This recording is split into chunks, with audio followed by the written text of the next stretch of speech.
I'm going to call this part 2, simplifying.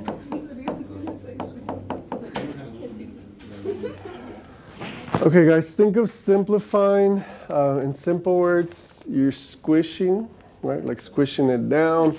You're making it simpler. We're not solving for x, nothing like that. You're just kind of squishing something big into something small, okay? And we're going to use these to do that. Okay, so let's begin. Number 1. I think these are kind of fun, honestly. Cotangent theta, sine theta. Okay, I'm gonna tell you the kind of, not the trick, but kind of the thing that's gonna make it easier for you, okay? What you always try to do first, it's not like a rule, but it helps. Try to switch,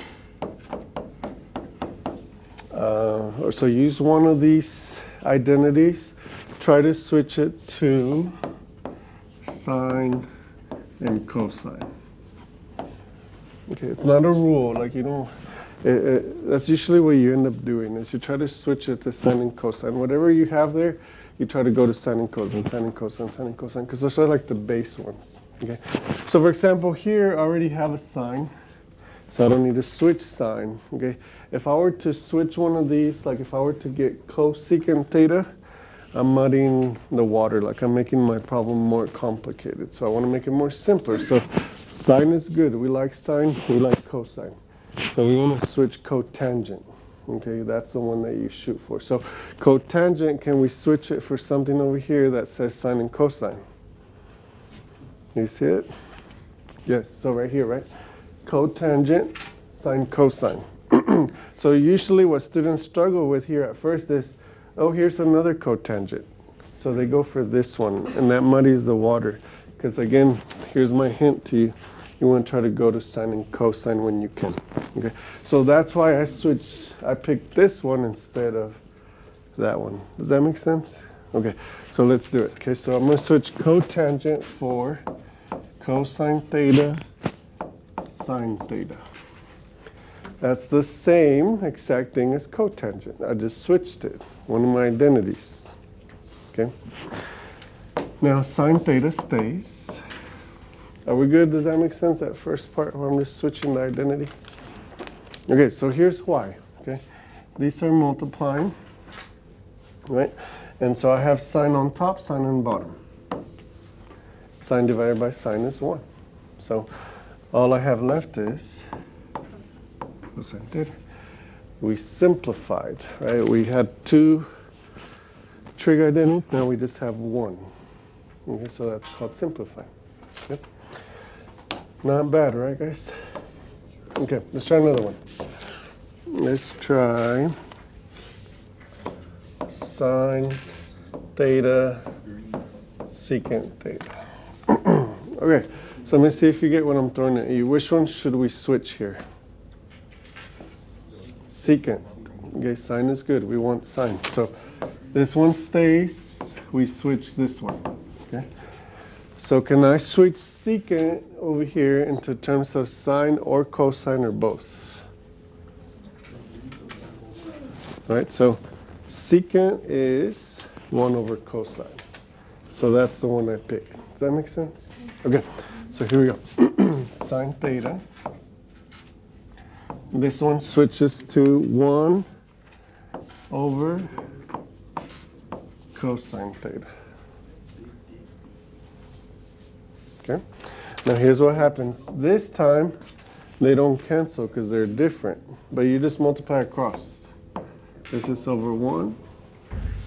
So you multiply straight across. So sine theta over cosine theta.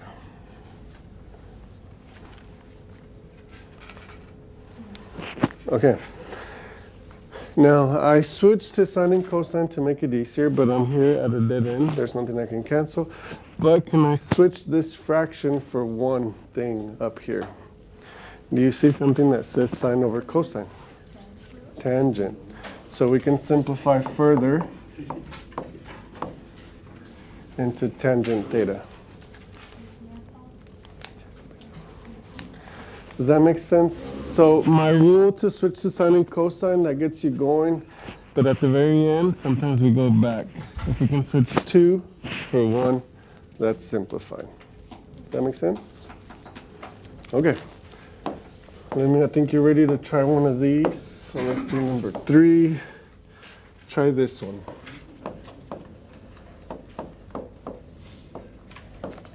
Okay, try that one real quick.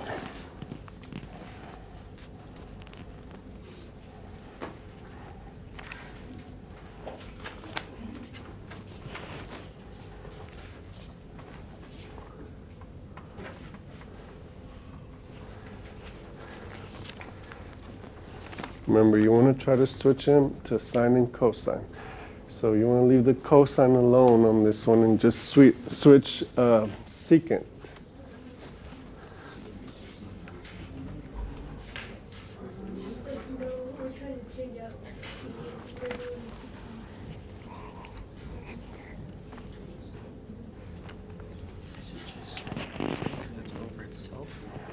What's anything divided by itself?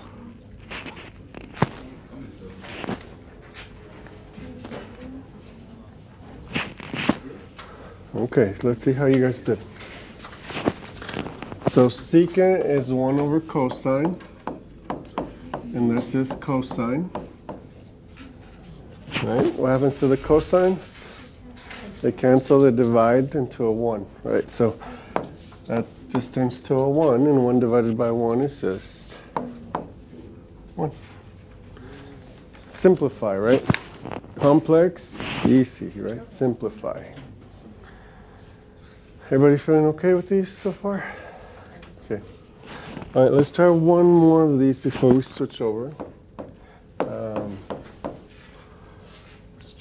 Cosine x, tangent x, cosecant x. Same idea. Okay, just more stuff. Okay. So who should we switch for sure? Yeah, those two. Remember, you want to leave cosine and sine and switch the other two. So let me give you a head start, and then I'll jump in. Okay. So these are multiplying.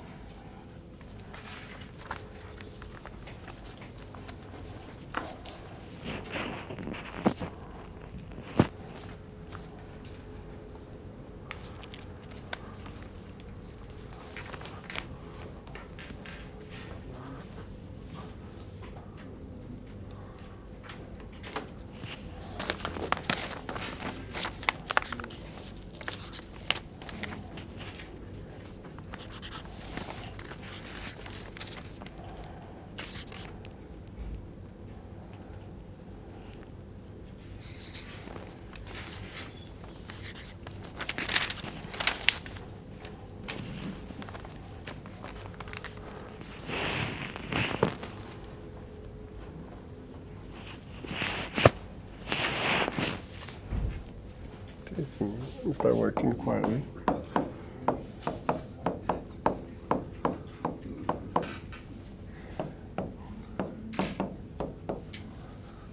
Okay, so that's what you switch for, right? Hopefully.